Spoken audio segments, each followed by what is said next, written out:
우리도 육신의 장막을 벗을 때가 분명히 있게 될 것입니다. 안 벗고 하늘로 들림받아서 올라가면 정말 감사하겠죠. 그러나 그렇게 될지 안 될지는 사실 모릅니다. 소망이 우리에게 있긴 하지만 어찌되었든지 우리는 살아있을 때 주님을 잘 섬기고 앞으로 주님 앞에 가면 더 큰 기쁨이 즐거움이 있어서 주님을 영원토록 우리가 찬송하게 되어질 것입니다. 그때를 또 바라보면서 정말 이런 아름다운 찬송의 고백이 있으므로 이런 우리 1045장 노래처럼 하나님께 기쁨으로 영광 돌리는 우리의 삶이 되었으면 좋겠습니다. 죽음이라는 것이 언제 올지는 모릅니다. 흔히 말하는 세상에서 말하는 것처럼 있을 때 잘해. 그렇죠. 지금 살아있을 때 우리가 주님을 정말로 잘 사랑하고 섬겼으면 좋겠습니다. 오늘은 고린도후서 4장 7절에 있는 말씀을 우리가 살펴보려고 합니다. 하나님의 권능에 대한 이야기가 나오는데 뛰어난 권능이라고 이야기합니다. 우리 이제 육신의 몸이 질거리처럼 깨어지기 쉬운 그런 몸이잖아요. 보잘것없는 우리의 이 육신의 몸 질그릇 안에 보배를 우리가 가지고 있다는 겁니다. 우리는 단지 주님을 믿는 것밖에 없는데 주님이 우리 안에 들어오셔서 이렇게 보배이신 우리 주님이 들어오셔서 늘 우리와 함께 하신다는 것 정말 감사한 일이죠. 이것이 권능이다라고 이야기를 하고 있는 겁니다. 오늘 이런 부분에 대해서 말씀을 드리려고 하는데 대부분 많은 사람들이 권능 그러면은 어떤 눈에 보이는 힘, 파워를 이야기하잖아요. 어떤 권력을 이야기하기도 하고, 흔히 이제 기독교에서 이제 개신교에서 은사주의자들이 하는 것처럼 축사, 방어, 이제 그런 것이 이제 권능인 줄로만 알고 있습니다. 지극히 일부분을 다인 것처럼 생각하는데 우리가 오늘 말씀을 살펴보면 그렇지 않다라는 것을 알게 될 것입니다. 그래서 성경은요 권능에 대한 이야기가 많이 나옵니다. 그냥 권능이 아니고 하나님의 권능이라고 말씀을 하고 있습니다.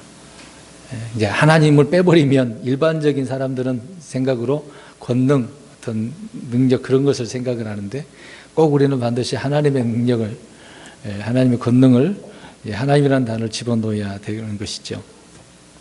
또 그래서 이제 복음서에서도 권능에 대한 이야기가 많이 나옵니다. 주님의 그 권능이 여러 가지 기사들로 드러나게 되어진 것을 보게 되어지죠.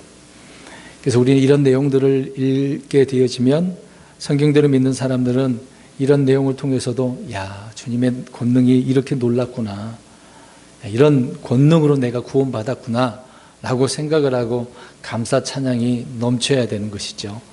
근데 이제 읽을 때마다 그냥 무심코 넘어가면 의미가 없는 겁니다.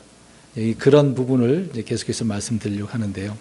시편 62편 11절에 보니까 하나님께서 한 번 말씀하셨고 내가 두 번 들은 것이 이것이니, 한 번, 두 번 이렇게 말씀하셔서 들었대요. 곧 권능은 하나님께 속하였다는 것이라.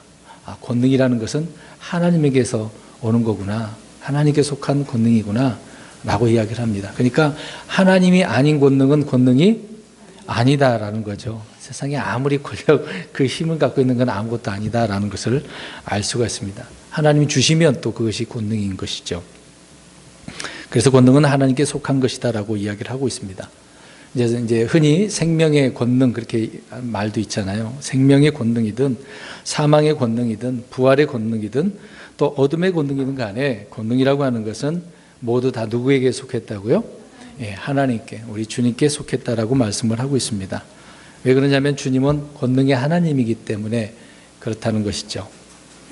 그래서 우리는 이제 이 권능에 대해서 이야기를 하다 보면 항상 같이 결부해서 언급하는 분이 성령님이죠. 권능은 성령님의 권능, 그렇게 우리가 많이 생각을 하고 알고 있어서 그렇게 적용을 하고 있는 부분이 있습니다.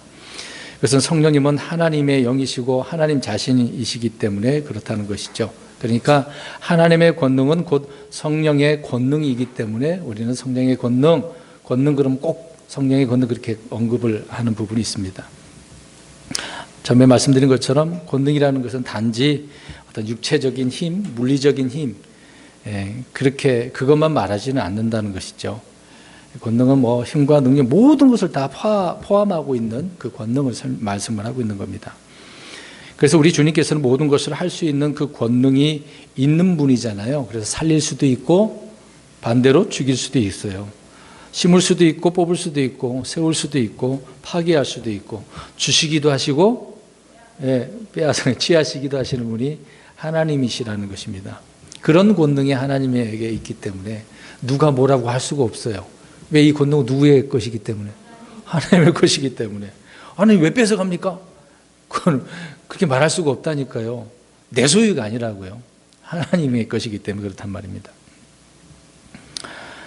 또 주님은 할 수 있는 힘과 능력뿐만 아니라 무엇을 해도 이제 합법적이에요. 아까 금방 말씀드린 것처럼 줄 수도 있고 빼앗아 취할 수도 있는 것도 그건 하나님의 권한이기 때문에 그렇다는 것이죠. 그래서 이것을 통틀어서 권능이다라고 우리는 성경을 통해서 알 수가 있습니다. 하나님은 사람들에게 자연을 지배하고 땅을 다스리도록 합법적인 그 권능을 주셨잖아요. 그래서 아담에게 또 노아에게 그 이에 또 이스라엘 백성들에게 지금 신약 시대에는 우리 그리스도인들에게 이런 권능을 주셨지 않습니까? 그래서 감사하셔야 돼요. 우리에게도 이런 거 주신 것을 깨닫고 그 권능을 누려야 되는데 못 누린 분들이 굉장히 많죠. 그런데 반대로 생각해 보겠습니다. 사탄은 어떤 권능을 주겠어요? 죄의 권능, 사망의 권능, 어둠의 권능. 자, 이런 것들을 사람들에게 주어서 하나님의 법을 파괴하고 어기도록 한다는 것이죠. 그게 사탄이 하는 일입니다. 그러니까 에덴 동산에서 이제 아담이 마음에 안 드는 거죠. 노아도 마음에 안 들고 계속해서 그래서 때때로 간섭을 함으로 부패시키는 일을 하는 자가 바로 사탄입니다. 그래서 사탄의 권능은 좋은 권능이 아니죠.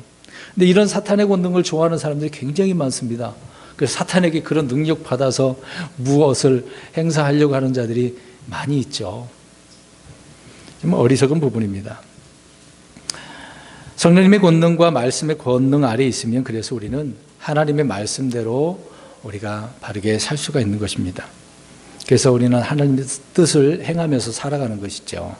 그런데 반대로 마귀의 권능 아래에 있으면 어떻게 살겠습니까? 죄 가운데 죄의 소욕대로 살아가는 그런 부분을 보게 되어집니다. 하나님의 모든 것은 권능과 함께 임한다라는 것을 우리는 오늘 말씀을 통해서 살펴보게 될 것인데요. 우리 흔히 말하는 복음, 이제 우리가 복음 그러면은 그냥 복음만 생각하면 안 되죠. 그 복음이 선포됐어요. 그러면 복음만 선포되나요? 복음의 그 말씀에 따른 권능이 나타나게 되어져 있습니다. 그래서 복음의 권능이라고 하는 거잖아요. 우리가 이제 부활을 이야기하면 또 부활에 대한 뭐가 또 나타나는 겁니까? 권능이죠. 그 흔히 부활은 다시 산다라고 할 때 말만 그냥 부활이라는 단어가 그거야라고 할 수는 없잖아요. 근데 저와 여러분들이 나중에 죽는다면 다시 살아날 줄 믿습니까? 아멘? 예, 그게 뭐라고요, 지금? 권능이라는 거예요. 예. 그러니까 복음은 복음의 권능, 부활은 부활의 권능이라. 그렇게 임한다라고 이제 하는 것이죠. 또 성령님은 성령의 권능으로 임하는 겁니다.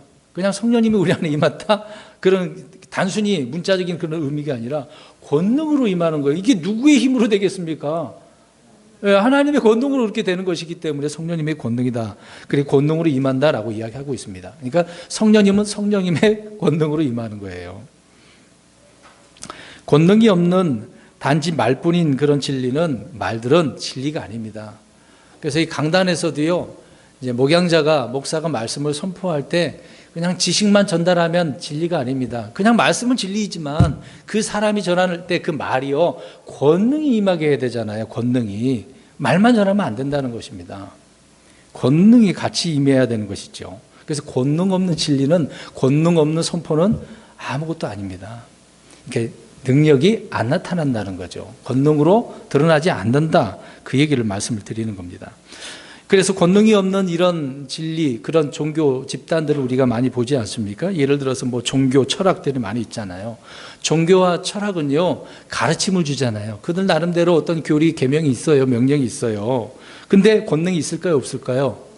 없다는 거, 이게 다른 거예요. 그래서 종교와 철학과 우리 하나님의 권능은 달라요. 그들에게는 권능이 없다고요. 그냥 종교적으로 이렇게 한다, 명상한다, 뭐 그들은 뭐 묵지 돌린다든가, 뭐 걸어 올라간다든가, 수행을 한다든가, 단지 그런 가르침 때문에 하는 것 뿐이에요. 그러나 권능이 안 드러난다, 이 말입니다. 그냥 그들은 뭐 거짓말 하지 마. 단순히 그냥 가르침이라는 것이죠. 근데 싫어하는 마음 하면 안 되겠구나. 그런 힘, 권능이 있겠습니까? 없다, 그 얘기입니다. 사실 율법도 마찬가지예요. 율법에 명령은 있잖아요. 하라, 하지 말라 명령은 있어요. 근데 그 명령을 수행할 수 있는 힘을 주나요? 그건 아니란 말입니다. 율법이라는 것은 그래요. 그러나 복음은, 그래서 구약과 신약이 많이 다른 점이 있는 거예요. 복음은 뭐하고 같이 임한다고요? 권능이요. 하나님의 권능이 임한다고요. 그 선포된 말씀이 권능으로 드러난다, 그 얘기입니다. 그러니까 복음의 내용을 이론이나 말이 아니라 실제 그대로 이루어내는 능력을 주게 되어지는 것이 복음이라는 거죠. 복음의 권능. 여러분, 십자가를 한번 생각해 보세요. 그러면 복음도 말씀드렸습니다만 십자가는 하나님의 권능이에요. 이것도 역시 마찬가지입니다. 십자가의 죽음이 단지 역사적 사실로서 남의 이야기처럼 생각하면 안 되는 거죠. 십자가의 그 피와 죽음이 예수님의 죽음이시지만, 예수님의 피지만 누구를 위한 거예요? 나의 제사함이잖아요. 예수님의 죽음이 내 죽음이고, 예수님의 부활이 내 부활이잖아요. 그것이 뭐라고요, 지금? 권능이라고요.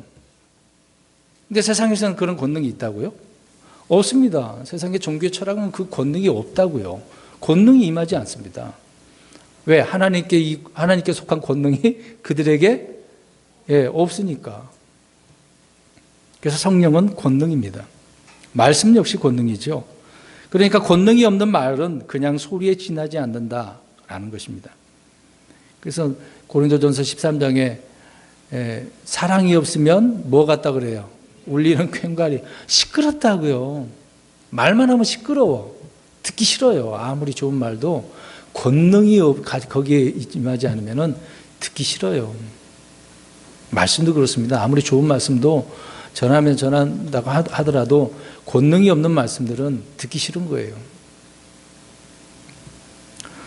주님의 말씀 그 자체가 능력이고 힘이고 지혜이고 생명입니다. 그게 권능이라는 거죠. 그 이유는 권능으로 임하기 때문에 그렇습니다. 이 점이 모든 종교와 차이가 있다라고 하는 부분이죠. 현대교회가 안고 있는 문제가 바로 이런 부분입니다. 한번 생각해 보세요. 주님을 믿는다고 하잖아요. 나 예수님 믿어요. 주님을 믿어요. 근데 뭐가 없어요? 죄송한 얘기죠. 믿는데 권능이 없다고, 주님의 권능이. 오늘 이 부분을 우리가 좀 생각해 보았으면 좋겠습니다. 다 예수님 믿는다고 하는데 권능이 없어요. 참 희한하죠? 믿고 구원은 받았는데 권능이 없다고요. 자, 그럼 생각해 보세요. 믿으면 권능이 임합니까? 오해를 하지 마세요. 믿으면 바로 권능이 임하는 거 아닙니다. 사람들은 오해하는 거예요. 그 사도행전 그 말씀을 가지고 이제 오해를 하는 거죠. 성령님이 임하면 뭐가 임한다고 그래요? 권능이 아니에요. 그 성령이 임한 후에 권능을 받는 거거든요. 사람들이 잘못 알고 있습니다. 그래서 현대 교회의 문제점이 바로 이것이에요. 주님을 믿지만 권능이 없어요. 그럼 성령을 받았는데 뭐에 없다고요? 성령님의 권능이 없다고요. 그러니까 능력 있는 삶을 살지 못하는 거예요. 이 복음의 능력이 드러나야 되는데 못 드러난다고요. 성령님 받긴 받았는데. 예수 우리 공부했지 않습니까? 예수님 믿으면 성령님이 우리 안에 즉각적으로 들어오신다고요. 그 성령의 권능이 있는 건데 성령님 받았는데 권능이 안 드러나. 왜? 권능을 못 받아서 그래요. 이 부분을 계속 들어보시기 바랍니다. 자, 그래서 우리가 이제 열심히 말씀을 읽고 있습니다. 보고 있어요. 근데 읽으면서 그 말씀에 대한 그 권능이 되게 임해야 되잖아요. 그냥 그 쭉 읽어가고 끝나버리면 아무 생각 없이 읽어버린 경우도 있을 거 아닙니까? 딴 생각할 수도 있잖아요. 그럴 때 권능이 임하겠습니까? 안 임한다는 거예요. 복음을 알고 믿는다고 하지만 복음의 권능을 모르는 그런 경우에 성도들이 많다는 겁니다. 그러니까 능력 없는 삶을 살아가는 거예요. 힘들게 살아가는 겁니다. 교회는 성령님의 권능에 대해서 많이 그래서 설교를 하고 가르치긴 하잖아요. 권능이 이겁니다라고. 얼마나 우리가 예전에 신앙생활할 때 많이 들었습니까? 그러나 이 권능이 단지 방언을 뭐 하는 것, 뭐 병을 고치는 것, 표적을 기대하는 것, 그 정도뿐이잖아요. 이것은 성경도 모르고 하나님의 권능도 알지 못하니까 그것이 진리인 줄 알고 착각하고 있는 거죠. 오해를 하고 있다는 겁니다. 하나님의 권능이라고 하는 것은 무엇이겠습니까?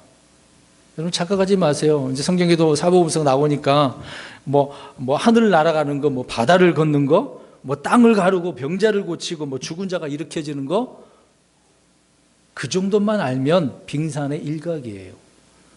이게 조금 아는 것이 그것을 내 다 아는 것처럼 착각하는 사람들이 전부를 아는 거라고 착각하는 사람들이 많아요.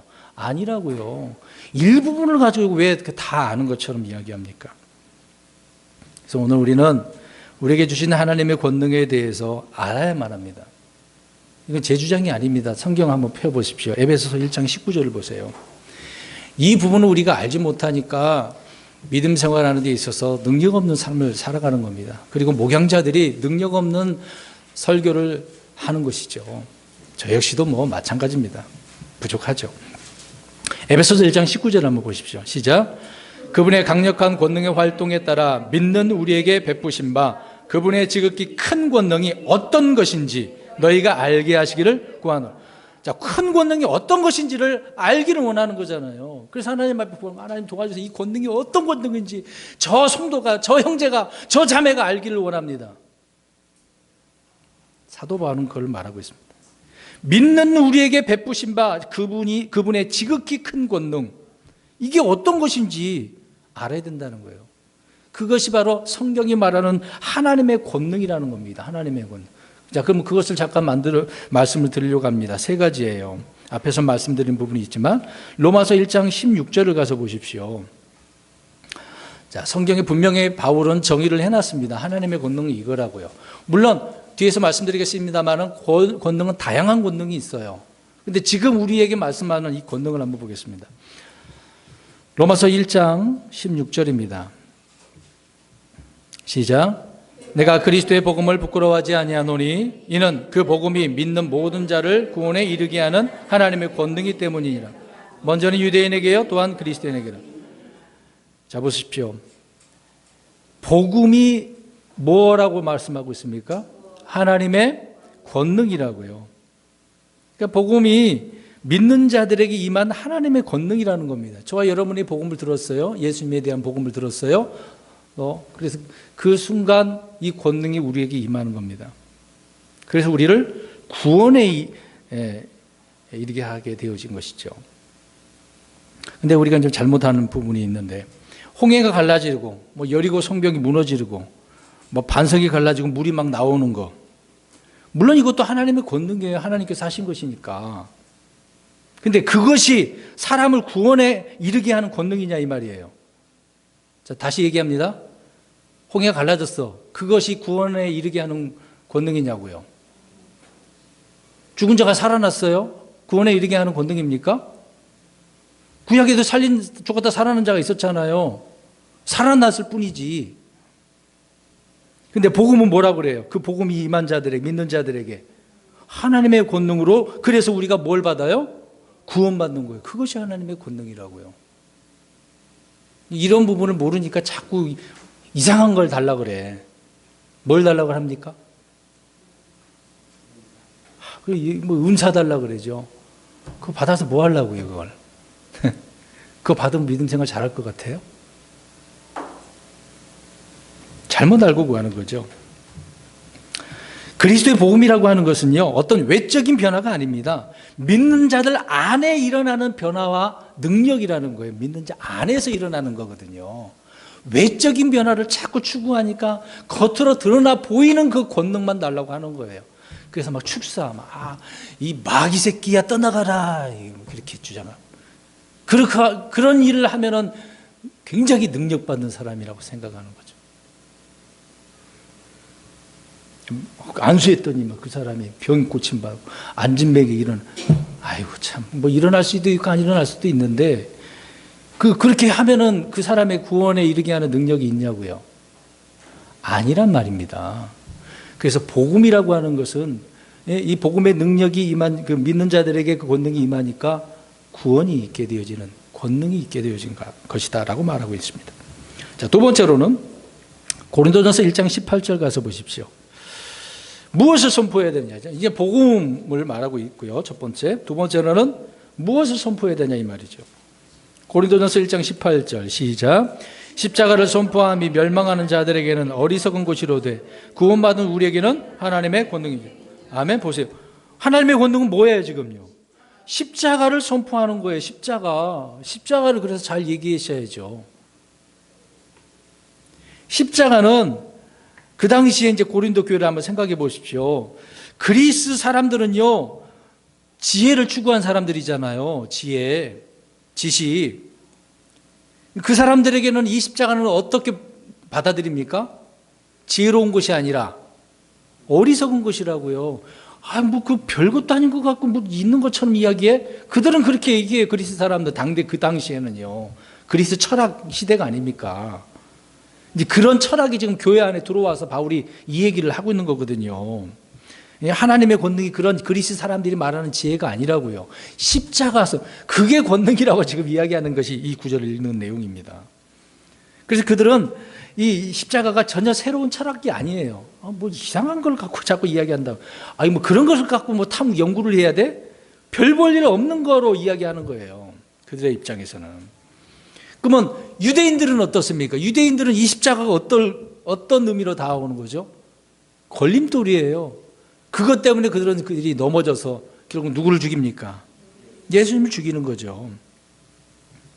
이 유대인들은 십자가 입에 담기도 싫어해요. 감추죠. 뭐 아무도 모르게. 헛소문을 퍼뜨리는 자들이 유대인들이었죠. 그 당시에는. 그러나 우리가 이것을 믿는, 십자가를 선포하는 걸 믿는 자들에게는, 구원받은 우리에게는 이것이 바로 뭐라고요? 하나님의 권능이라고요. 그 다음에 세 번째로 고린도전서 1장 24절, 우리 금방 앞에 18절을 읽었습니다만 고린도전서 1장 24절 읽어보십시오. 뭐가 권능인가? 시작. 부르심을 받은 자들에게는, 유대인들에게나 그리스인에게나 그리스도는 하나님의 권능이시요 하나님의 진예이시니. 하나님의 권능이 뭐라고 그래요 지금요? 그리스도라고요. 그리스도.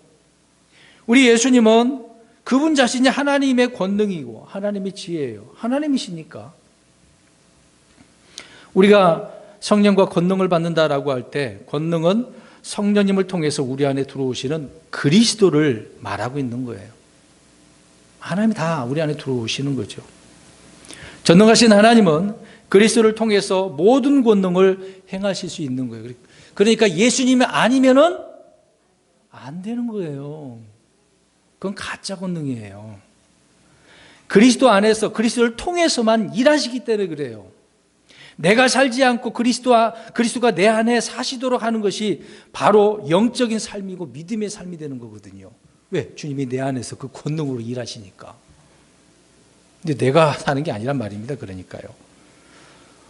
그래서 앞에 말씀드린 복음과 십자가가 그리스도는 성도들 안에 주어진 하나님의 권능이라는 말입니다. 그래서 이 권능이야말로 사망을 어떻게 우리가 이기고, 또 죄를 이기고, 육신을 이기고, 세상을 이기고, 또 마귀를 이기는 거거든요. 이 권능으로 이기는 거예요. 이 세상 믿는 자들 안에 누구에게나 예외 없이 다 있는 거예요. 다 주어진 겁니다. 차별 없이 주어진 하나님의 권능이에요. 오늘 오전에 우리 아이들이 말씀드렸습니다. 외모도 구분하지 않아요. 뭐 잘생기든 못생기든 그건 사람의 기준이고, 행위로 말미암는 것이 아니기 때문에 그렇습니다. 오직 믿음으로 주어지는 하나님의 권능이라는 거죠. 그런데 이 시대에 디모데후서 3장 5절을 보면은요, 이 시대는 경건의 모양은 있는데 뭐가 없어요?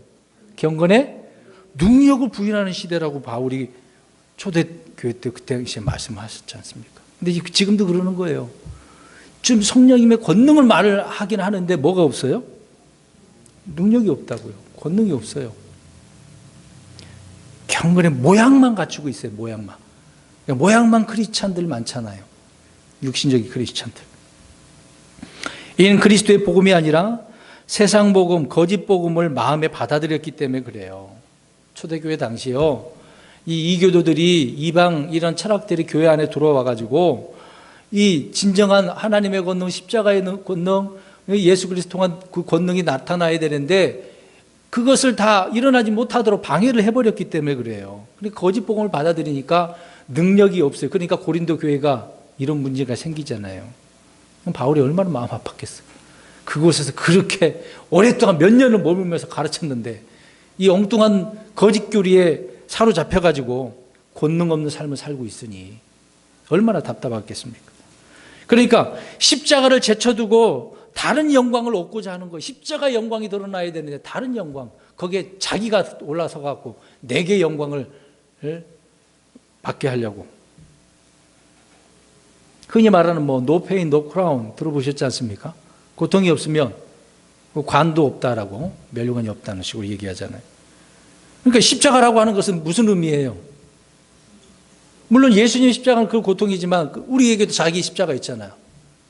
고통과 고난이지 않습니까? 박해를 받아야죠. 그렇게 하기 싫다는데 그러면 뭐가 없는 거죠? 권능이 없는 거죠. 여러분, 지금 이 시대는 그래서 예수 그리스도는 없이 성령만을 외치기 때문에 그래요. 중요한 것을 왜 빼냐고요? 성령의 권능이라는 말이 매우 성경적인 어휘이긴 맞아요. 그러나 그리스도가 하나님의 권능이란 이런 그리스도 중심에서 벗어 날 때 문제가 생기는 겁니다. 그들이 말하는 성령은 성령님이 아니라 마귀의 영이고 악령에 지나지 않은 거죠. 지금 이 시대가 그렇게 흘러가고 있습니다. 많은 교회가 그러는 것입니다. 자, 그렇다면 하나님의 권능이 성도들에게 어떻게 드러날까요? 어떻게? 앞에도 말씀드린 부분도 있지만 그리스도의 권능은 우리가 약하고 나 자신을 내가 죽일 때, 쳐서 복종시킬 때 드러납니다. 고린도후서 12장 9절 펴보십시오. 우리는 나 자신 자아를 부인하고 죽음에 이르도록 자신을 십자가에 넘겨줄 때 하나님의 권능이 그 사람을 통해 완전해지는 거거든요. 그래서 바울이 이것을 알았습니다. 자, 우리 고린도후서 12장 9절입니다. 시작. 내게 이르시되 내 은혜가 내게 족하도다. 나의 강한 능력을 약한 데서 완전해지느니라 하셨느니라. 그러므로 내가 오히려 크게 기뻐하며 나의 연약한 것들을 자랑하리니 이것은 그리스도의 권능이 내 위에 머무르게 하리니. 자, 그리스도의 권능이 내 위에 머무르게 하기 위해서 무엇을 자랑한대요? 연약함을 자랑하는 거잖아요. 왜? 연약한 데서 완전해지기 때문에 하나님의 권능은 그렇게 일하신다라고 말하고 있는 겁니다.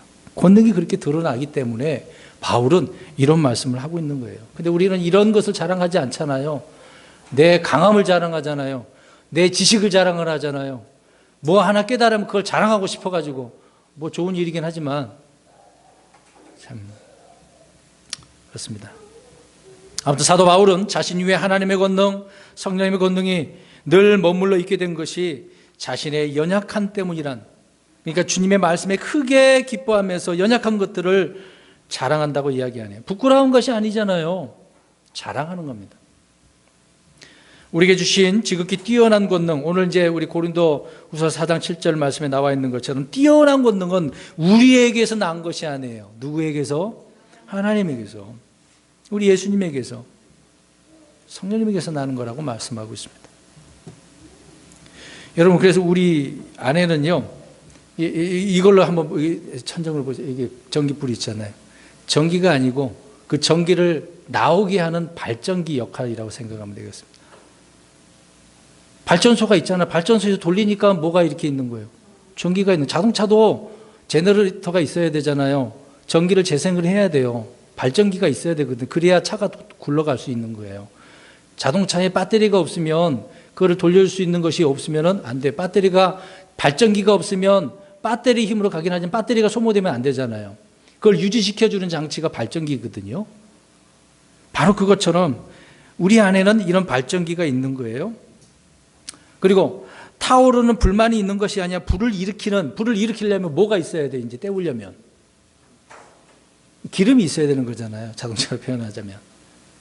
지금은 이제 전기를 생산해서 하는 것이지만 그런 기계적인 기름을 통해서 뭔가 때워줘야 되니까 그렇습니다. 그런 것처럼 우리 안에 불같은 말씀이 있는 거잖아요. 성령님이 계시고 말씀이. 그래서 이것이 복합적으로 우리 안에서 권능으로 일하시고 드러나게 되어지는 것입니다. 그러니까 권능이 없다라고 한다면 성령님의 말씀은 그냥 말일 뿐이에요. 권능이. 이 글로 기록되어 있습니다만은 영감을 우리에게 주신 것이긴 하는데 그냥 하나님 말씀이에요. 근데 우리 읽는 사람이 그냥 글이구나라고 그러면 뭐가 없어요? 권능이 없어요. 말씀에 권능이 없는 거예요. 내가 아무리 성경을 읽어도 권능으로 임하지 않을 때 어떤 감동도 없는 거예요. 읽을 때 성경 읽을 때 감동이 없어. 그 문제가 있는 거예요. 그 말씀의 권능을 지금 내가 안 받아들이고 있는 거예요. 아, 나 이런 권능 싫어요. 그러는 거거든요. 그러니까 삶을 바꿔주지도 못하는 겁니다. 그런 분들에게는 뭐 성경 읽든 간에 설교를 듣든 간에 그냥 읽고 듣는 것밖에 안 돼요. 설교 말씀을 들을 때도 이런 권능이 그 말씀을 통해서 내 마음에 뿌려질 때 권능으로 임해서 나를 변화시켜야 되는데 그냥 목사님 설교하는구나. 그 정도면 의미가 없는 거예요. 그럼 한 주를 그냥 원하는 대로 살아가는 거죠. 복음을 전하는 성도들도 마찬가지입니다. 우리가 복음을 전할 때 말의 지혜로 전하는 것이 아니죠. 권능으로 전해야 됩니다. 예수님 믿으세요. 그 한마디도요. 그냥 말로만 하면 하지 말고 권능으로 하셔야 된다고요. 지나가는 말이긴 하는데 어떤 사람들에게는 그 권능이 있는 그런 말을 받고 말하는 사람을 그 말이 와닿는 거거든요. 근데 그 권능이 없이 예수님 믿으세요. 구원 받으세요. 감동이 없어요. 와닿지 않는 거란 말입니다. 그렇게 권능은 임하는 거거든요.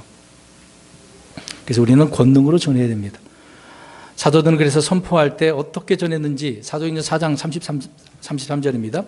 사도들이 큰 권능으로 주 예수님의 부활을 증언하며 큰 은혜가 그들 모두에게 임하니라. 사도들이 무엇으로 주님을 전했어요? 큰 권능으로. 자, 이게 또 오해를 해요. 물론 그 당시에는 사도들을 통해서 하나님의 기적을 나타냈죠. 큰 권능 그러면 대부분 그것만 하는 거예요. 그래서 그것을 보고 전도자들이 이런 권능을 내게 달라고 또 하잖아요. 또 그렇게 하면 사람들이 믿을 줄 알고. 아니라니까요. 권능 보여주세요. 그거 갖고 사람들이 믿을 것 같아요. 이스라엘은 안 믿었잖아요. 엄청난 그 기적들을, 기사들, 표적들을 봤는데 안 믿었는데. 사도들은 권능으로 선포했습니다. 단지 그냥 말의 지혜, 웅변 잘해갖고요. 아니에요. 사도들은 그 웅변 잘하는 사람이 누가 있었어요? 논리적으로 잘 설명하면 잘 믿을 것 같아요? 아니에요. 여러분 영업 잘하는 사람 언제 말했잖아요. 영업 세일즈맨이 잘하는 사람은 이제 말 잘해서 세일즈 잘하는 게 아니에요. 포인트만 몇 마디만 찍어주면 돼. 핵심만 찌르면 돼요. 이제 영업에 있어서 그런 능력이 있는 거잖아요. 사람들에게 그런 팔 수 있는 권능, 그 기술이 있는 거지 않습니까? 우리가 복음을 전할 때 꼭 그런 의미는 아니지만 권능으로 말씀을 전하면 그 말씀은 듣는 자들에게서는 와 닿는 거죠. 깨닫게 되어지는 겁니다. 사도 바울도 이런 부분을 말씀을 하고 있는 것이죠. 고린도전서 2장에요. 그래서 우리는 말이 아니라 성령과 권능을 실제 예로 실증함으로 전해야 됩니다. 그것이 핵심이에요. 그래서 한 구절 찾아봅니다. 로마서 15장 19절 보십시오. 그 당시 사도들은 표적과 이적들을 나타내긴 했어요. 물론 이것도 하나님의 권능이죠. 자, 15장 19절 앞에 부분만 읽겠습니다. 시작. 능력 있는 표적들과 이적들을 통해 하나님의 영의 권능으로 이루신 그 일들 외에는, 자 보세요. 하나님의 영의 권능으로, 성령의 권능으로 이런 일들을 했다라고 이야기하잖아요. 그냥 한 게 아니에요. 자기들이 뭘 이런 능력이 있어서 했겠습니까? 성령님을 통해서 그런 권능이 되니까 하는 거지. 성령의 권능을 통해서 복음이 전해질 때 들은 사람들은 그러니까 다른 걸 구할 필요가 없어요. 뭘 보여달라고 할 필요가 없어요. 2차적으로 뭘 또 보여주세요. 또 보여주세요. 할 필요가 없어요. 그 임하는 순간 다 그냥 받아들이고 믿게 되어지니까. 마음 안에 들어온 복음의 권능이 얼마나 컸던지 그냥 믿기 위해서 다른 거 막 설득할 필요가 없어. 그냥 그거면 되는 거야. 저와 여러분이 그랬었나요? 아니면 다른 것도 달라고 하고 있었나요? 어떤 논리가 필요하지 않습니다. 근데 이런 권능이 없어 봐요. 이런 권능이 없으면 사람들의 믿음은 흔히 말하는 사상 누각에 불과하죠. 이게 무슨 말이냐면 기초가 약하니까 오래 머물지 못하는 거예요. 자, 사상, 모래사자잖아요. 모래 위에다가 누각을 지어 놓으면 어떻게 되는 거예요? 예수님께서 그런 비유했잖아요. 집은 어디에다가 지어야 된다고? 반석에 모래 위에 지으면 안 되잖아요. 그러니까 이런 권능이 없는 사람들은 그 믿음이 그렇게 돼버리면 오래 가지 못한다는 거예요. 오래 못 가.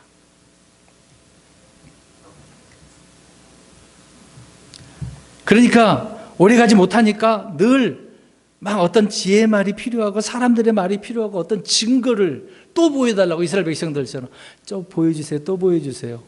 보여줬잖아. 그러면 안 그래도 또 보여달라고. 예?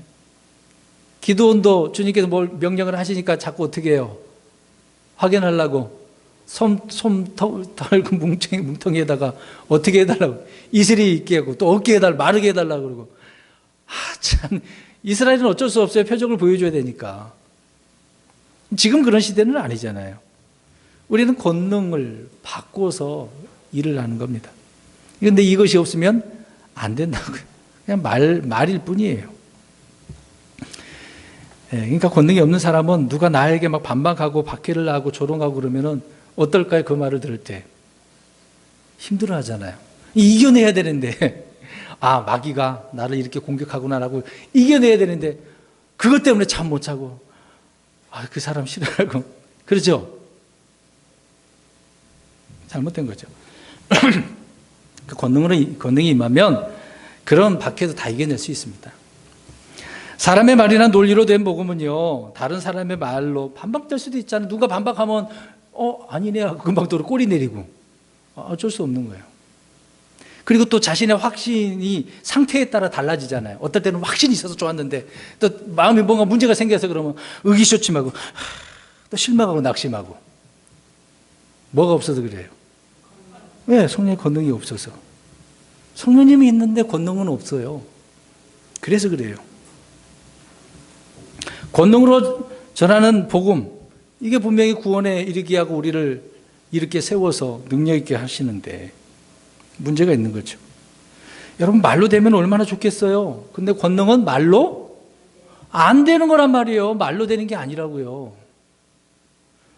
자, 이제 우리가 그럼 구분을 해야 되겠습니다. 성령님을 받는 거하고 권능을 받는 것은 차이가 있어요. 성령님 받으면 바로 권능이 임하는 게 아니란 말입니다. 앞에서 말한 세 가지 뭐였어요? 복음, 십자가, 그리스도 세 가지 얘기했잖아요. 이 세 가지 하나님의 권능은 이미 믿는 자들에게 있다고요, 없다고요? 있다니까요. 이것도 없다 그러면 아직 구원 못 받은 거예요. 죄송한 이야기지만 구원 받으면 이 권능이 있단 말입니다. 그래서 하나님의 아들들이 되는 권능을 주셨잖아요. 요한복음 1장에 주셨다고 했지 않습니까? 믿음의 권능이나 기도를 통해서 하나님이 주시는 은혜, 바로 그거 역시 마찬가지로 모든 성도가 누릴 수 있는 것들이에요. 이미 주신 것이 있어요. 그런데 주님은 제자들에게 성령을 주시기도 하고 권능을 주시기도 했습니다. 사도행 1장 8절에. 그런데 성령님이 임한 후에 권능을 받는다고 분명히 말씀하고 있어요. 임할 때 받는 게 아니고. 그럼 우리 예수님도 그럼 어땠을까요? 자, 여기 보세요. 예수님이 권능을 바로바로 이렇게 했을 것 같아요? 아니에요. 성령님 임하시고 그 다음에 권능으로 일하셨어요. 누가복음 4장 14절 보십시오. 주님은 요한에게 침례를 받은 뒤에 성령이 임했습니다. 자, 사역 시작하기 전에 누구에게 가서 침례를 받으셨어요? 침례 요한에게 받으셨어요. 근데 그러면 그때 성령님의 권능이 있었냐 이 말이에요? 아니에요. 누가복음 4장 14절 읽겠습니다. 마귀에게 시험 받고 난 그때죠. 시작. 예수님께서 성령의 권능을 입고 갈릴리로 돌아오시매 그분의 명색이 주변 온 지역에 두루 퍼지니. 자, 예수님께서 권능을 언제 받으셨대요? 시험 받은 후에요. 침례는 진작에 받았는데 그냥 말씀을 이루시기 위해서 그 일을 하신 것이죠. 예수님께서도 그냥 일하신 게 아니고 이미 성령님이 임했는데 권능은 시험 받고 나서 받았다고요.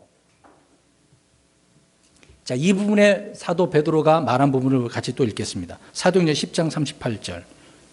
자, 빨리 찾으십시오. 사도행전 10장 38절. 같이 받는 게 아닙니다.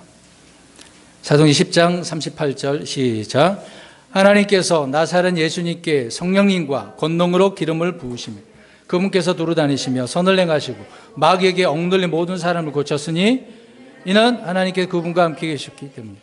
물론 예수님은 하실 수 있는 분이에요. 그러나 성경대로 그것을 이루시기 위해서 일을 하시는 거잖아요. 자, 이 내용을 읽어보니까 나사렛 예수님께, 하나님께서 나사렛 예수님께 성령님과 권능으로, 자, 나눠서 이야기하고 있죠. 과 나눴잖아요. 기름을 부으셨다고 하지 않습니까? 구분했습니다. 같이 동격으로 말하고 있는 게 아니에요. 성령님이 내주하는 성도라고 해서 모두 그래서 권능이 있는 성도는 아니란 말입니다. 자, 보세요. 여기 보세요. 저 여러분 예수님 믿었어. 그렇다고 해서 성령님의 권능이 있다고요, 없다고요? 믿었다고 해서 권능이 있다는 게 아니란 말입니다. 아니란 말이에요. 믿고 나서 권능을 받아야죠. 그래서 하나님은 사도들에게 주신 권능을 모든 성도에게 동일하게 또 주시지도 않았어요. 사도들에게 이렇게 줬다고 해서 다른 사람 다 그냥 줬다고요? 아니란 말입니다. 권능은 따로 받는 거예요. 성령을 주시는 것과 권능을 주시는 것이 다르단 말입니다. 성령님이 임하기 전에도 하나님께서는 특별한 사역을 위해서 권능을 주시기도 했어요. 특별한 예예요. 자, 그 구절을 보면 시편 68편 35절 보십시오. 그러니까 삼손과 기드온이 사사들이 주의 영이 임했을 때 권능을 같이 받은 경우도 있어요. 제자들도 전도 여행을 떠날 때 권능으로부터 주님을 통해서 권능을 받았단 말입니다. 그렇게 떠났어요. 그런데 제자들이 받은 권능은 특별한 것이었죠. 그 특별한 것이 뭐냐? 무슨 권능이었느냐? 부정한 영을 쫓아내는 거였거든요. 마귀를 쫓아내는 거, 질병을 고치는 거, 그런 권능을 받았어요. 시편 68편 35절 시작. 오 하나님이여, 68편 35절이에요. 시편 68편 35절 제가 읽겠습니다. 오 하나님이여, 주는 주의 거룩한 처소들 밖에서 무서운 이시니 곧 이스라엘의 하나님은 자신의 백성에게 능력과 권능을 주시는 이시니이다. 시편 기자도 이렇게 말씀하고 있지 않습니까? 그러니까 성령이 임하기 전에도 권능을 주실 수도 있고 임하고 나서 권능을 주시기도 해요. 다양한 권능이 있어요. 자, 사도들에게 주신 그 권능을 잠깐 이야기해 보겠습니다. 누가복음 10장 19절 보십시오. 근데 제자들은 이 권능을 받는 데 있어서 성령님을 받고 이 권능이 임한 건 아닙니다. 그러니까 다양한 권능을 지금 말씀드리고 있는 거예요. 누가복음 10장 19절 보십시오. 시작. 보라, 내가 너희에게 뱀과 정갈을 밟으며 원수의 모든 능력을 제압할 권능을 주노니 어떤 방법으로도 너희를 해칠 것이 전혀 없으리라. 자, 모든 원수의 모든 능력을 제압할 권능을 주셨잖아요. 뱀과 정갈을 밟도록. 이건 특별한 권능이잖아요. 근데 성령님이 임하지 않고 주신 부분이란 말입니다. 이들이 성령 받은 건 아니에요. 그냥 권능을 받은 거예요.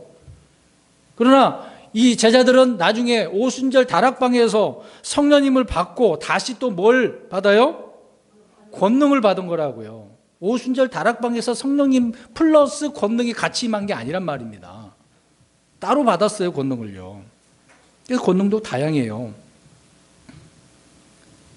요한복음 1장 12절에 아까 잠깐 말씀드린 것처럼 믿을 때 누구나 받는 권능이 있는데 그것은 하나님의 아들들이 되는 권능이에요. 우리는 이게 하나님 아들 됐다는 것이 이게 권능이라고요. 그냥 되는 게 아니란 말이에요. 우습게 생각하지 마세요. 하나님의 권능으로 된 거예요. 이게 하나님의 권능입니다. 근데 이 하나님의 아들들이 권능을 받은 저와 여러분들이 후에 무엇을 또 받을까요? 죽어도 사는 부활의 권능을 받는 거예요. 믿으십니까? 부활 안 할 것 같아요? 앞으로 받을 거 지금 말씀드리는 거예요. 또 앞으로 우리가 천년왕국에서 민족을 다스리는 뭐도 받아요? 권능, 통치, 그것도 권능이잖아요. 왕과 제사장이 되는 이런 권능을 받는 거죠. 성령을 받는 것은 예수님을 믿는 믿음으로 되는 것이고요. 전 성도들에게 예외 없이 자동적으로 주는 것이 차별이 없는 것이죠. 그렇게 주어지는 것입니다. 성령님은 예수 그리스도를 믿고 난 후에 따로 받는 것. 자, 이런 부분을 우리가 좀 보겠습니다. 자, 성도가 성령을 달라고 외치는 것은 참 말이 맞아요? 예수님을 믿고 난 후에 따로 성령님을 달라고 말하는 게 맞냐고요? 믿으니까 내가 달라지도 않았는데 성령님이 임했어요. 그러면 그 다음에 뭘 구해야 되는 거예요? 성령님을 달라고 구하는 게 아니라 성령 권능 달라고, 충만케 달라고. 그걸 구해야죠. 왜 이미 우리 안에 계신 성령님을 또 달라고 하냐고요. 그러니까 은사주의자들이 성령 구하라는 말 틀린 거죠. 아직 구원 못 받은 거지 뭐. 이미 믿는 자 안에는 성령님이 거하고 있기 때문에 그렇습니다. 그러나 우리는 성령님의 지혜를 달라고, 권능을 달라고, 충만케 달라는 것은 얼마든지 가능한 거예요. 구하셔야 돼요. 우리는 매 순간 성령님의 지혜와 권능을 얻고 충만해져야 되지 않겠습니까? 성도들은 주의 사역을 위해서 따로 무엇을 달라고 구해야 된다고요? 성령님의 권능을 달라고요. 저 역시도 마찬가지입니다. 말씀 전하는 데 있어서 성령님의 권능 없이 그냥 말씀만, 지식만 전하면 안 돼요. 성도님의 변화가 안 일어나는 거죠. 제가 제대로 권능이 없어서 우리 성도님들이 변화가 안 일어났는가 모르겠습니다. 모든 믿음의 구령자들이요, 이렇게 말씀을 전했습니다. 성령님의 권능을 받아서. 그래서 우리는 성경을 통해서 하나님의 권능, 주님의 권능, 그리스도의 권능, 성령의 권능이란 말을 계속해서 보고 또 그것을 구하는 거죠. 그런데 오늘날 많은 교회에서는 이제 이거를 꺼려하고 있습니다. 이런 걸 구하지 않아요. 앞에서 말씀드린 것처럼 뭘 달라고 그래요, 자꾸. 어떤 능력 달라고, 은사, 그런 걸 얘기하잖아요.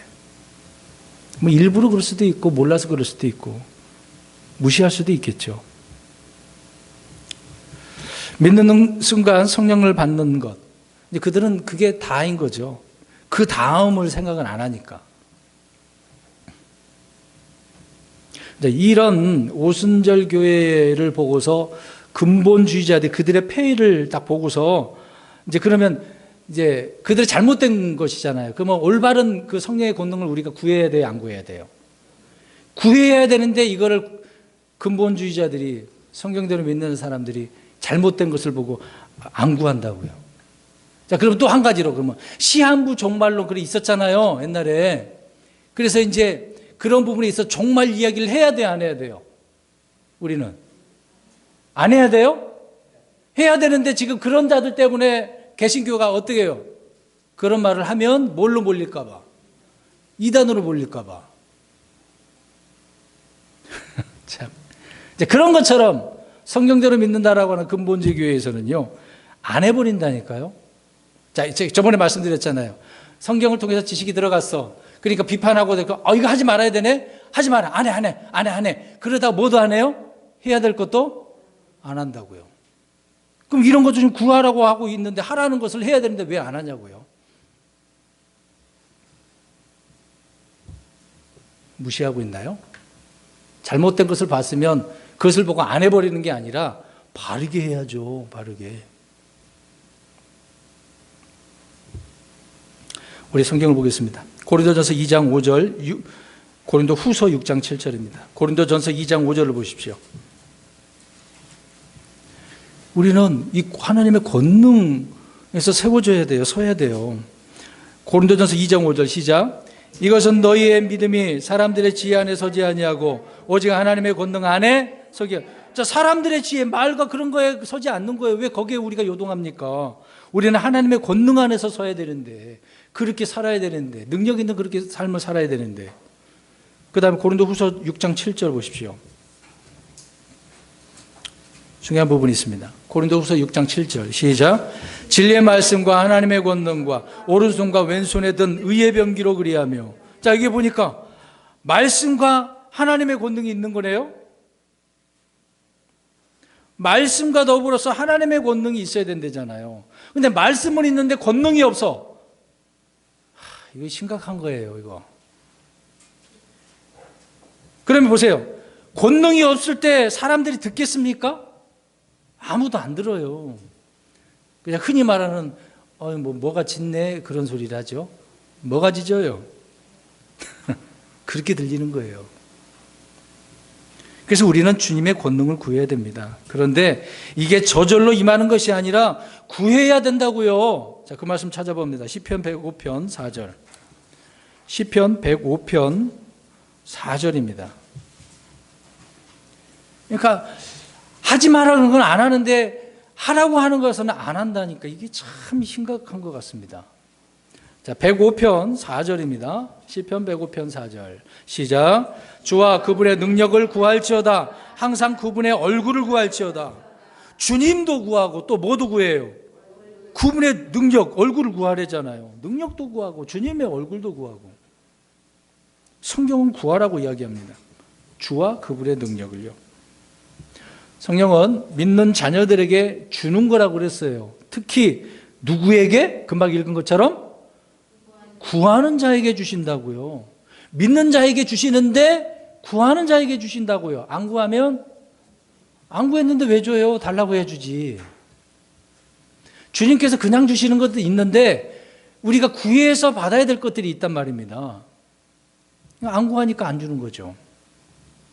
구해야 된다잖아요. 아침 저녁으로 뭐 점심 때도 구하면 더 좋겠죠. 항상 구하세요. 지혜도 구하시고. 그래서 하나님이 이미 주신 것들은 막 더 활활 타오르도록 불타오르게 해달라고 구해야죠. 그래서 바울이 디모데에게 내가 받은 것을 더 불일듯하게 일어나게 한다고 하잖아요. 있는 거 받은 거 더 어떻게 해요? 활활 타오르게. 계속 구하셔야죠. 자꾸 뭐 엉뚱한 것만 구하지 마시고 영적인 것 많이 구하셔야 되지 않습니까? 육신적인 것만 구하지 마시고. 우리가 마귀와 싸워서 이기려면은 마귀의 권능보다 뭐가 더 큰 권능이 필요하잖아요. 여러분, 마귀 우리가 이길 수 있어요? 못 이깁니다. 마귀가 얼마나 대단한 존재인데요. 미가엘하고 막 싸워갖고 흔히 말하는 막 삐까뻔쩍 그 견줄 그 능력들이 서로 있는 거 아닙니까? 우리 사람 못 이겨요. 더 큰 권능이 있어야 되잖아요, 우리에게. 또 세상을 이기려면 세상보다 더 큰 힘이 필요한 거 아닙니까? 죄를 이기려면 죄의 권능보다 더 큰 권능이 필요한 거죠. 그러면 이제 우리가 주님을 위해서 일을 하려고 하면, 믿음으로 살려고 한다면 무엇을 구해야 돼요? 권능, 하나님의 권능을 구해야죠. 이제 오늘부터 구하셔야 됩니다. 안 구하셨으면 구하셨다고 하더라도 더 구하십시오. 안 하시겠습니까? 우리 자신의 힘과 지혜는 보잘것없는 것들이잖아요. 그러나 하나님의 권능은 영적인 삶을 살기 위해서, 승리를 위해서도 반드시 이 권능을 달라 그래야 돼요. 이것이 없으면 뭐 안 되니까. 그래서 하나님의 권능은요, 전능이다 그래요. 하나님을 전능자라고 그러잖아요. Almighty. 전능. 못하시는 것이 없는 거잖아요. 불가능한 것이 하나님께 있습니까? 하나님의 제한적인 그런 면이 있냐고요. 사람이 못 믿어서 제한적으로 그렇게 생각할 뿐이지 하나님은 그런 하나님이 아니잖아요. 자, 그러면 예로 사두개인들이 부활을 믿어야 안 믿어요? 바리새인들은 부활을 믿는데 사두개인들은 안 믿었어요. 불신하고 부정했었는데 이들은 성경을 알지도 못했고 하나님을 권능을 알지 못했다고 마가복음 12장 24절에 예수님이 얘기합니다. 자, 보세요. 성경을 알지도 못했고 뭐도 몰랐다고요? 하나님의 권능도. 그러니까 안 믿는 거거든요. 믿고 안 믿는 차이가 엄청나잖아요. 그럼 보십시오. 한 예로 우리가 이제 학교에서 이제 공부하잖아요. 그래서 뭐 유명한 학교 나오기도 하고 그렇지 않은 학교도 나오기도 합니다. 어쨌든 학교를 나와요. 또 공부도 열심히 합니다. 뭐 얼마나 공부했든지 간에 또 성경을 알지 못하고 하나님의 권능을 알지 못하면 아무것도 아니란 말이죠. 오리에 빠질 수밖에 없습니다. 바른 길을 갈 수가 없는 거잖아요. 하나님의 권능을 알지 못하고 믿지 못할 때 신자들이라 할지라도 잘못하게 되어지는 겁니다. 주님을 격노하게 만드는 거예요. 성도들도 똑같아요. 하나님의 권능을 알지 못할 때 주님의 말씀을 그래서 시험하고 의심하고 불신하는 거예요.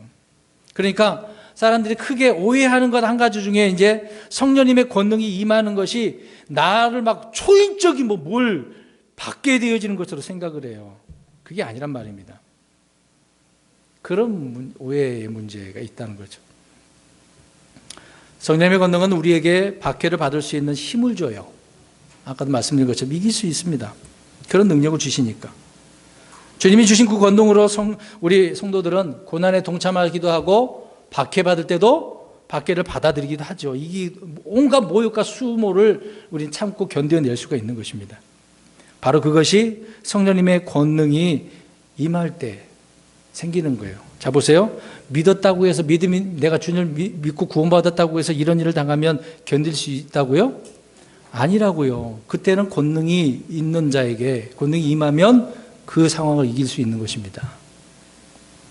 그게 다른 점이죠. 우리는 자신의 힘으로는 복음의 고난에 참여하지 못하죠. 근데 오히려 이 고난을 사람들은 어떻게 합니까? 이 고난에서 고난을 피하게 해주세요. 여러분, 고난을 피하면 돼요, 안 돼요? 안 된다니까요. 그걸 이겨내셔야 돼요. 그래 내 믿음이 성숙하게 되어지는 거고, 고난이 내게 유익이라고 하는데 그 유익된 것을 발로 차고 있으니 유익 없는 삶을 살아가는 거죠. 하나님은 유익을 주려고 고난을 주시는데. 또 성령님의 권능은 자기를 부인하고 자기 십자가를 지고 주님을 따를 수 있는 힘을 주시는 거거든요. 그래서 어떤 고난이나 고통도 감당할 수가 있는 것입니다. 그러니까 고난도 박해도 또 주님을 따라갈 수 있는 이런 힘이 생기는 거예요. 하나님의 권능이 이것을 통해서. 실제적인 예를 좀 보겠습니다. 사람은 누구나 자신이 생각하는 것이 있어요. 눈에 보이는 것이 그 문제가 어떻게 보여요? 작게 보여요? 크게 보여요? 이해를 못 하셨습니까? 지금 내게 처한 그 상황이, 그 문제들이 작게 보이냐고요? 크게 보이냐고요? 크게 보인다고요.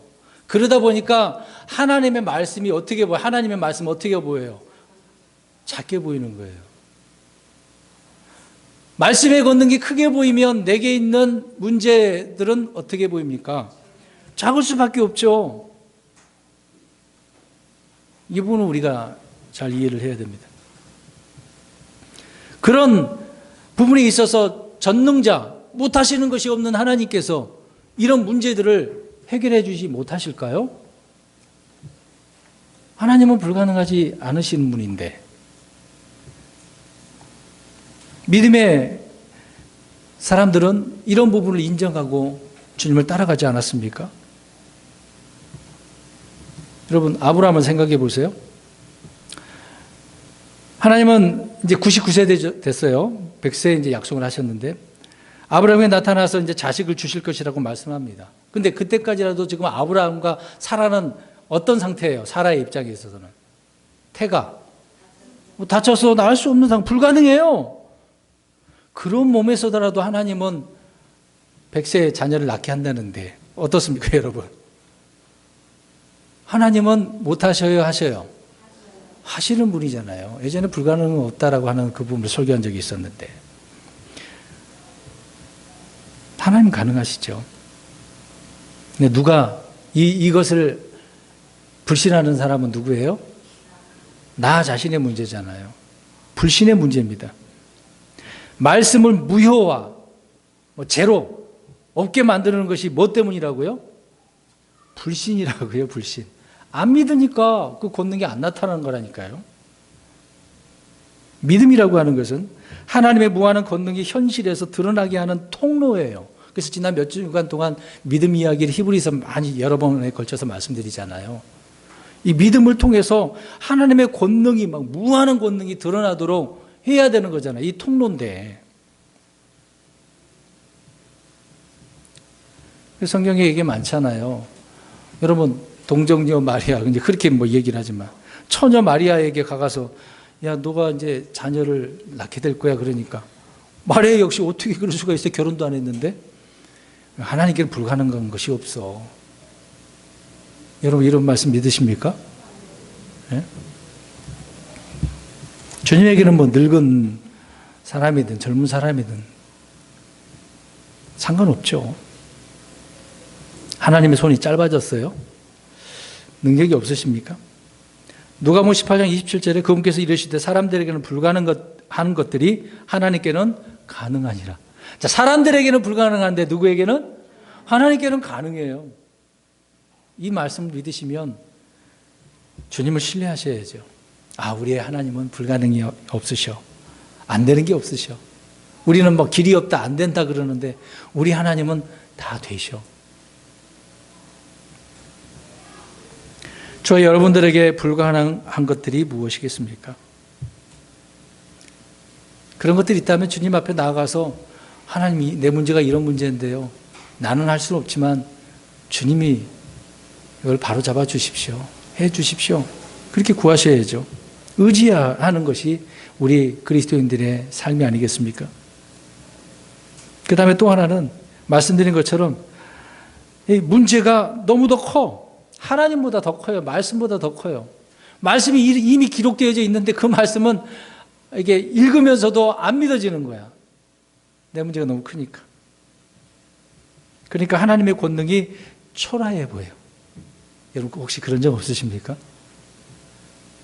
내 문제는 너무 위대해 보이고 그렇게 보이는데 그것을 해결해 줄 수 있는 권능이 하나님에게 있는데 하나님의 권능은 초라해 갖고 이것도 못한다고 의심하고 안 믿어지고 불순종하잖아요. 내 문제가 하나님의 권능을 초라하게 보일 만큼 커 보인다면 문제가 있는 겁니다. 잘못 살고 있는 거예요. 우리는 하나님의 권능을 어떻게 믿고 체험할 수 있겠습니까? 지금은 구약이 출애굽 때에 하나님께서 홍해를 건너게 하시고 불기둥과 구름 기둥으로 그렇게 하셨는데 그런 일은 없어요, 지금요. 그런 일은 없잖아요. 눈에 보이는 그런 것은 없지 않습니까? 표적을 보여줄 수 있는 대언자도 없고. 그러나 지금도 하나님께서는 강력하게 하나님의 권능으로 일하시는 것은 사실입니다. 눈에 보이는 만큼 그렇게 하지는 않지만 보이지 않게 하나님의 권능은 있어요. 성령님께서 하나님이기 때문에 우리 안에 들어오셔서 믿는 자들 안에 들어오셔서 말씀을 성취하시고 또 우리가 기도하면 그 기도를 하나님께서 응답하시는 거 아니겠습니까? 우리 안에 계신 성령님께서 그런 권능을 보이시는 거죠. 그런데 문제는 불신과 더불어서 주님의 권능을 막는 이런 죄악된 마음들이 문제죠. 죄가 문제죠. 우리 마지막 구절 읽겠습니다. 이사야 59장 1절입니다. 이사야 59장 1절. 불신으로 권능을 막으면 안 되죠. 우리는 너무나도 이런 불신 때문에 하나님의 권능이 없는 삶을 많이 살아갑니다. 이사야 59장 1절 시작. 보라, 주의 손이 짧아져서 구원하지 못하는 것도 아니요 그분의 귀가 둔하여서 듣지 못하는 것도 아니니라. 아멘. 보세요. 주님의 손은 능력의 손이라는 의미죠. 짧다라고 하는 능력이 없다면 그런 말이잖아요. 주님께서 구원하시는 분이기 때문에 어떤 상황이든 다 구원하시는 손이다. 능력의 손이다. 그 말씀하고 있습니다. 그리고 귀가 둔하여서 듣지 못한다. 하나님 다 듣고 계시는데 이거의 의미는 뭐겠습니까? 사람들이 구한다는 거예요? 안 구한다는 거예요? 안 구한다는 이야기잖아요. 앞에서 말씀드린 것처럼 성령님의 권능을 구해야죠. 그리스도의 권능, 복음의 권능, 십자가의 권능. 성령의 권능을 구할 때 우리는 먼저 그래서 나 자신을 돌아보고 회개를 하고 깨끗한 마음을 주시기를 구해야 되는 거겠죠. 마음속에 바른 동기를 가지고 구해야 되는 겁니다. 이상한 생각을 갖고 꿍꿍이 있는 그런 생각을 갖고 구하면 안 되죠. 아나니아와 삽비라 그렇잖아요. 초대교회 때 다 재산을 팔아서 나누어 갖고 같이 그렇게 신앙생활을 했는데 그들은 속으로 감췄지 않습니까? 얼마를 감추고 일부만 가져왔잖아요. 거짓말까지 했잖아요. 네? 올바른 동기였어요? 아니잖아요. 주님은 먼저 우리의 마음속을 들여다보시는 겁니다. 속 중심을 보시는 하나님이죠. 그래서 우리는 바른 마음을 주시기를 구하고 하나님의 약속에 그 말씀을 붙들고 믿음으로 구할 때 주님께서는 우리에게 하나님의 권능을, 성령의 권능을, 그리스도의 권능을 어떻게 하신다고요? 주신단 말입니다. 늦더라도 기다리고 더딜지라도 인내하면서 구하셔야죠. 오늘 구하면 내일 당장 주시나요? 그건 아니잖아요. 주실 때까지 구하셔야죠. 그래서 오늘은 이 하나님의 권능, 성령님의 권능, 그리스도의 권능, 복음, 십자가가 뛰어난 권능이란 말입니다. 그 권능으로 우리가 일하면서 권능이 드러나게 하고 살아가는 거죠. 주님께서 주시는 권능으로 우리는 일을 하는 겁니다. 사역자가 교회에서 말씀을 전하든 어떤 사역을 하든 권능으로 해야 하는 당연한 것처럼 우리 성도님들도요, 집에서나 직장 생활, 사업장에서도 이 하나님의 권능으로 그렇게 살아셔야 됩니다. 이것이 없으면 세상 사람들에게 밟히는 거예요. 우리가 오히려 세상을 발로 밟아야 되는데 내가 거기에 그냥 짓눌려서 사니까 힘들잖아요. 막 괴롭다고 하는 거 아니겠습니까? 왜 그래야 돼요? 가정의 문제도 그렇지 않습니까? 우리는 뛰어난 권능, 하나님의 권능, 성령의 권능, 이 말씀의 권능으로 사는 것입니다. 이런 저와 여러분들이 되시기를 주님의 이름으로 축원드립니다. 아멘.